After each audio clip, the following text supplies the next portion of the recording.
Hey everyone. So I wasn't originally gonna make this review, but then this woman named Kathleen and a bunch of stormtroopers came into my house and basically said they'd kill me if I didn't see the movie. So I'm doing this under duress.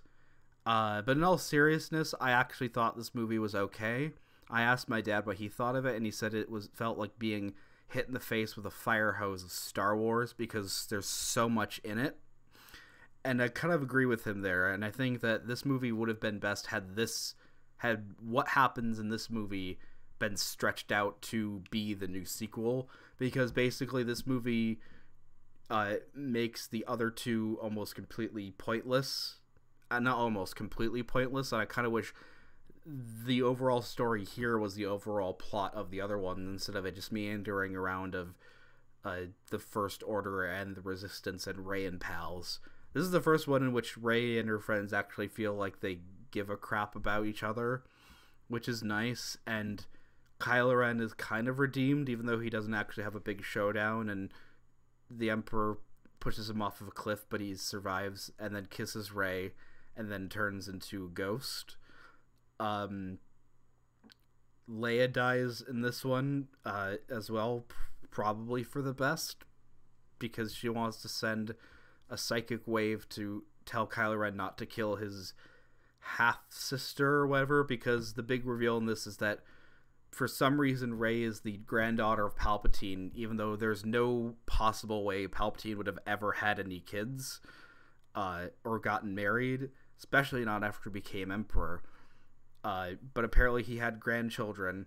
She was his grandchild, and he wanted to possess her body, even though his own body was being restored through the Force and through evil people that Rey kills all of. But that doesn't matter. She's good. But there's a lot of elements and individual scenes that actually work and are fun. But overall, this trilogy has been probably nothing short of a disaster. Even though, again, I think you could have taken a lot of elements of this movie and stretched it out to become the actual trilogy. Because who cares about Snoke? He's apparently being grown in jar on the Emperor's planet. The thing I really hate, though, is all these characters are exactly the same as they are in all of these movies and all the Marvel movies, wherein the characterization of Rey, Finn, Poe, Rose, all of them except for Kylo Ren is they're spunky and snarky and give off comedic quips, which is every character in every Marvel movie too. Wish it was more like The Mandalorian, where you actually have a real strong and silent type and isn't somebody who's brooding like Kylo Ren, who actually, I like him being redeemed, and I like that they made him and this also seems like it's a bunch of extremely careful corrections, because they have their infamous lesbian kiss, but it's like a few frames that they've easily been able to cut out for screening elsewhere in the world. And yeah, Kylo Ren and Rey apparently get together for some reason, well, because everybody wanted to ship them together, even though he dies immediately after saving her. He's the ultimate white knight, I guess.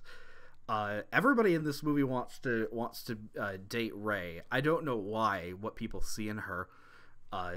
Like Finn keeps trying to say that he loves her. Poe is really friendly with her.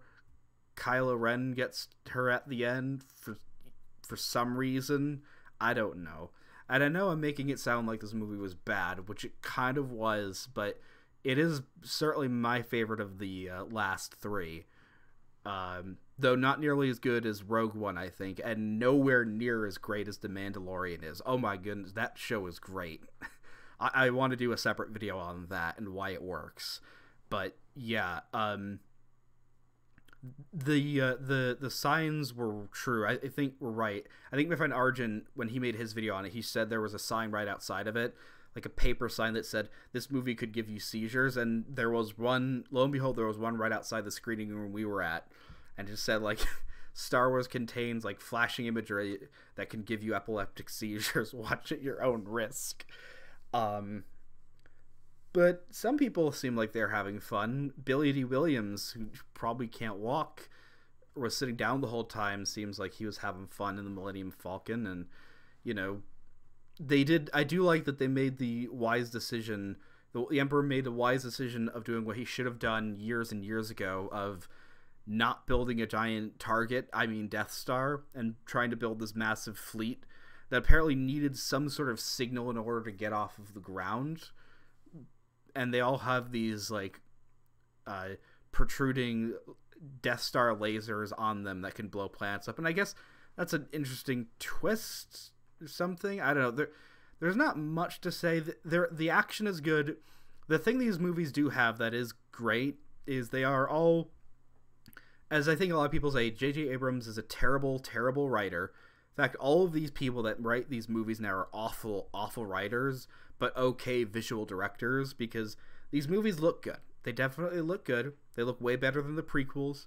You know, they have a nice combination of practical and digital effects. BB-8 is cute. Dio, his little droid friend, is cute. C-3PO wants to give... Anthony Daniels tries to give an Oscar-worthy performance because he knows he's not doing this again. Chewie is okay. There was a really good scene in which Rey is being tempted to the Darksiders.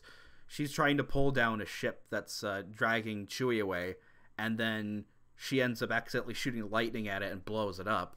And I thought that was a really cool, like, aspect. It kind of reflects what this should have been about, which is Rey being tempted towards the dark side and Kylo Ren being tempted towards the light, which happens in this movie, but there's nowhere near enough time for them to actually expand on it. Which, again, this could have been a lot better had this been the premise of the prequels, of like, oh, the Emperor has come back in some way, and, you know, Kylo Ren's First Order is now actually poised to fight against them, and they have to join with the Resistance. That's kind of what I would have done. But, yeah, the movie was okay. But the bigger thing, which I'm much more interested about, is the fact that I'm doing another Twitch stream on New Year's Eve, probably around 6 p.m. Eastern. I finally figured out how to be able to stream games, and like games that are younger than 1994, games that are newer than that. So I'll probably be streaming some Sunless Sea, some Stellaris, maybe this game called Kathy Rain, which is like this 90s based murder mystery, which should be fun. I got it for free this summer, so hope you all join me then. Thanks for watching the video, and God bless.